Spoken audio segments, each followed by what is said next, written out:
ύψους κατῆλθες έψ καπνός, ταυθήν κατεδέξω τρίμερον, ἵνα είμαστε ελεύθερος εις των παθών, η ζωή και η Ανάστασης ημών, Κύριε, δόξα Σοι.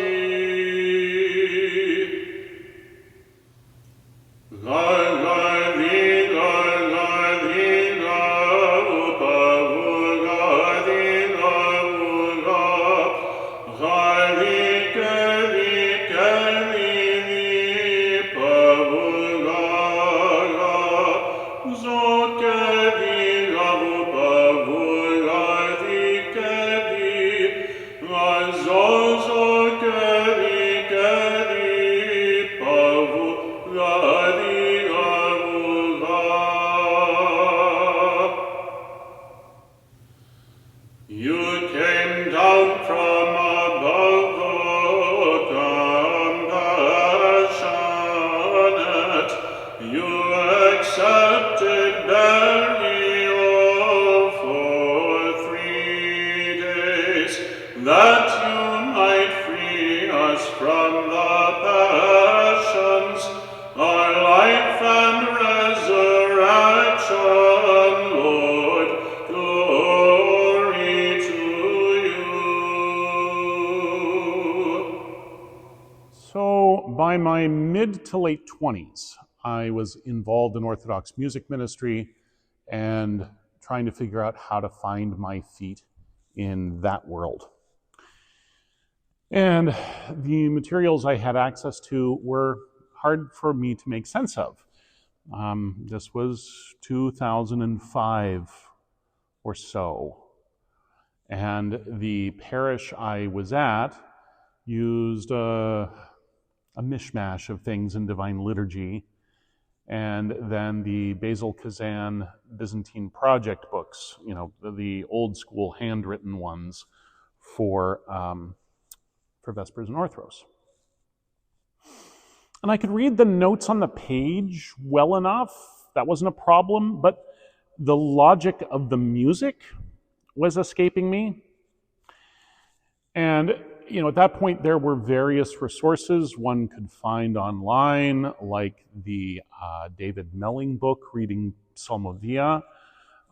The St. Anthony's Monastery materials were basically all there by that point in both Byzantine and staff notation.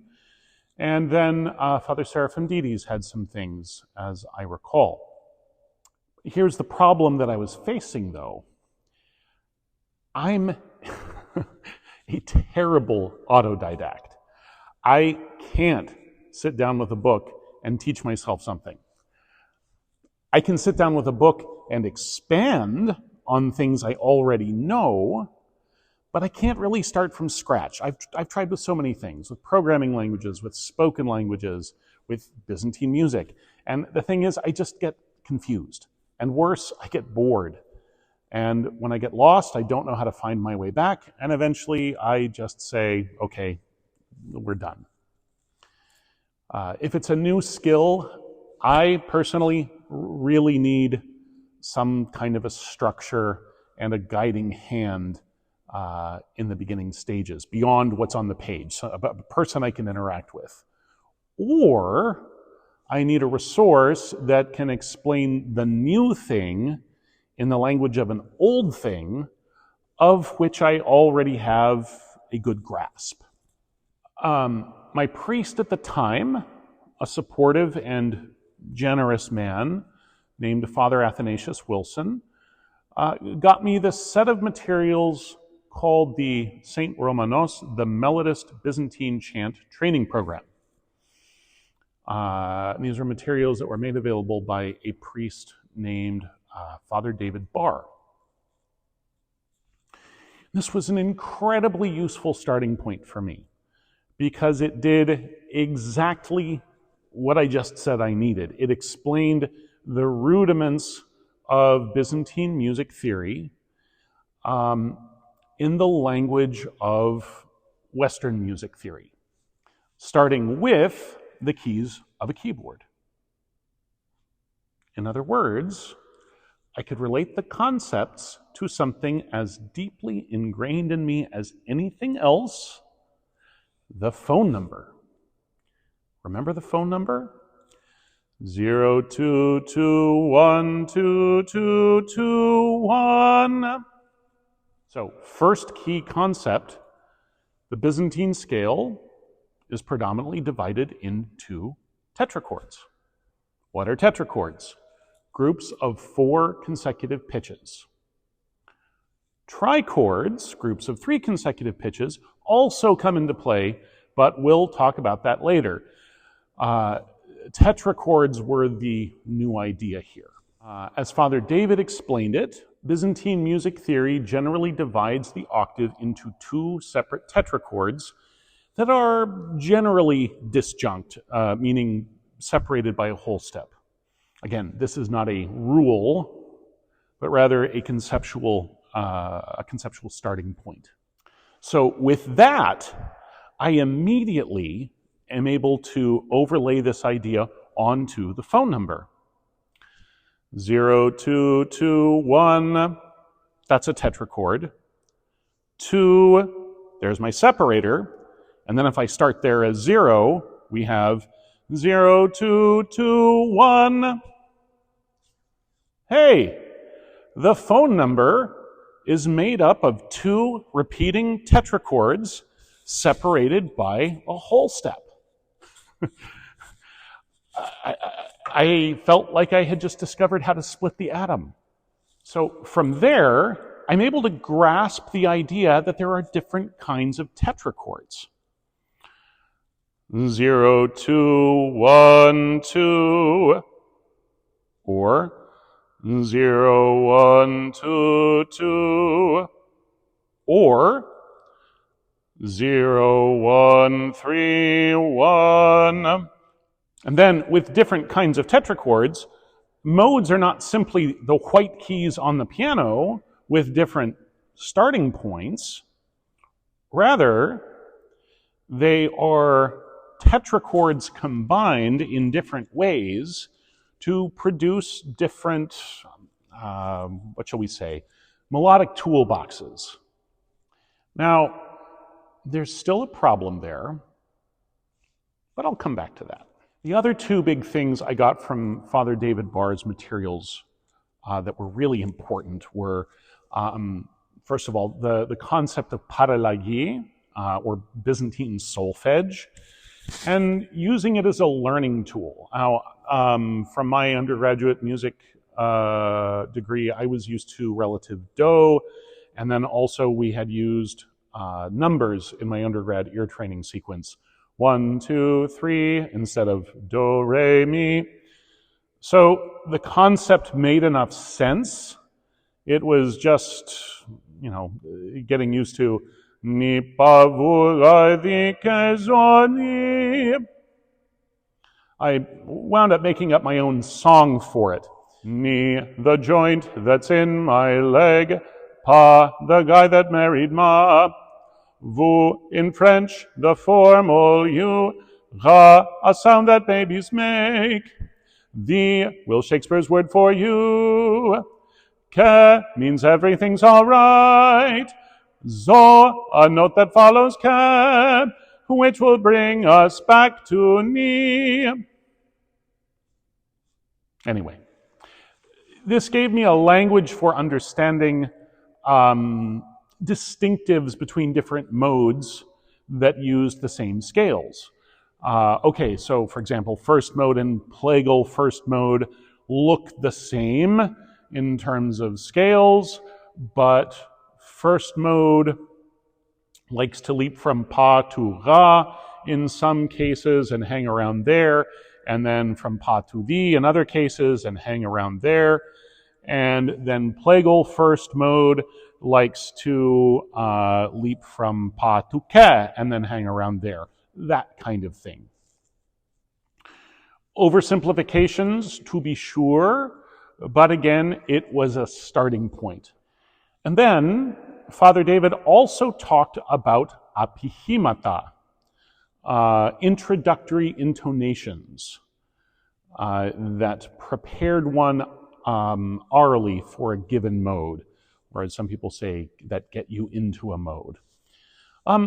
They were a little different from the classical intonations I was hearing on some of the recordings I was listening to. So, for example, for first mode, ni pa pa instead of ananas. But I got the idea. Now, as for recordings, one I would be remiss not to mention is Handel's Messiah, which by this point I'd experienced extensively as an audience member and a performer as well. And I'll use Handel's Messiah to represent basically all Baroque vocal music, which freely treats the voice as an instrument, and an instrument suitable for virtuosic and melismatic expression in both choral and solo contexts. Anytime anybody ever says to me, well, Western music is usually syllabic, I ask them to explain every valley shall be exalted. And that usually ends the conversation.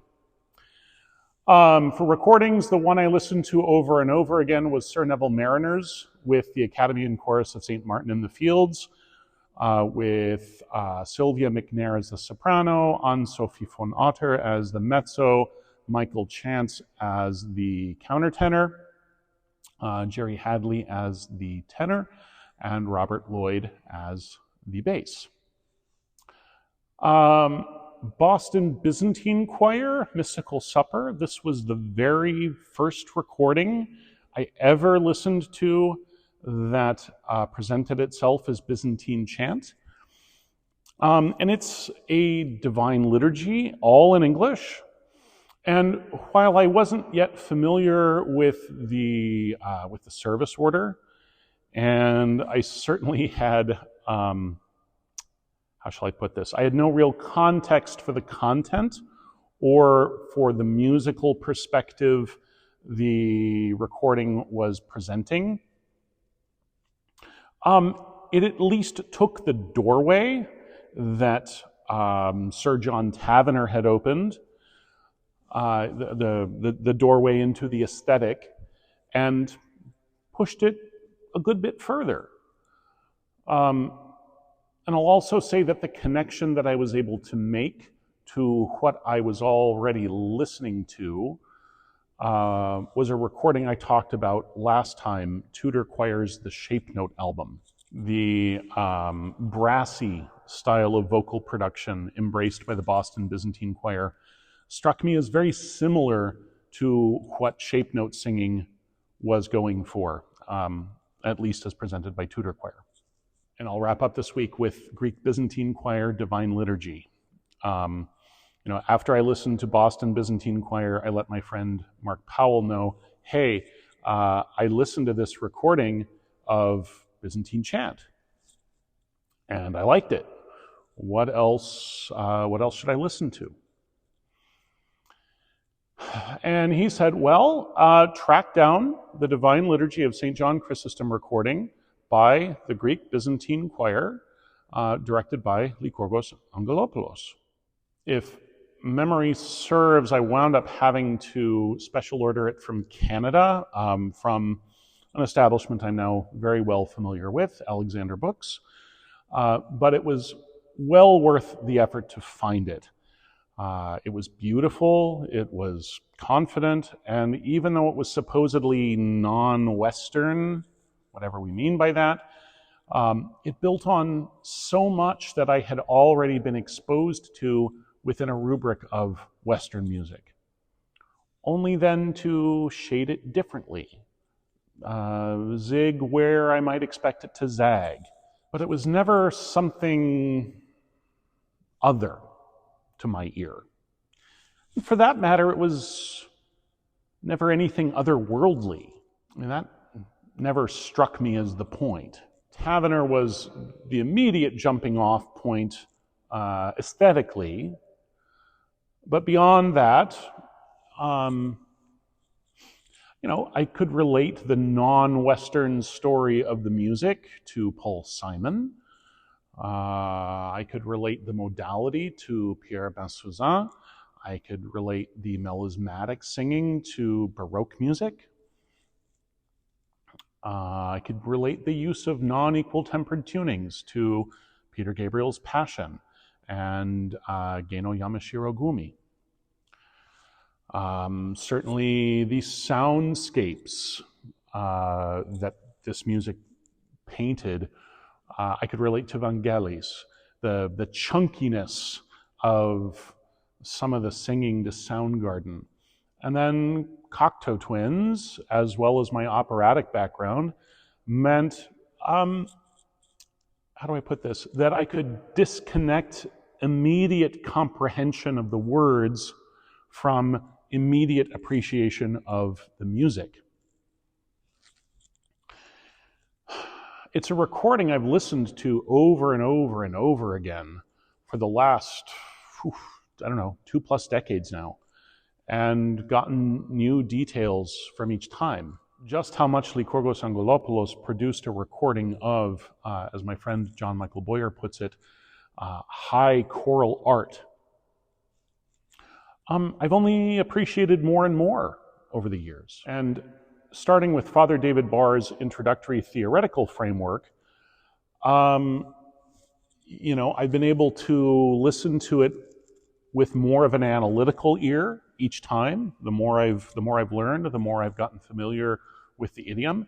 And that also means the more I've been able to listen to the entire recording as a collection of chant lessons unto itself.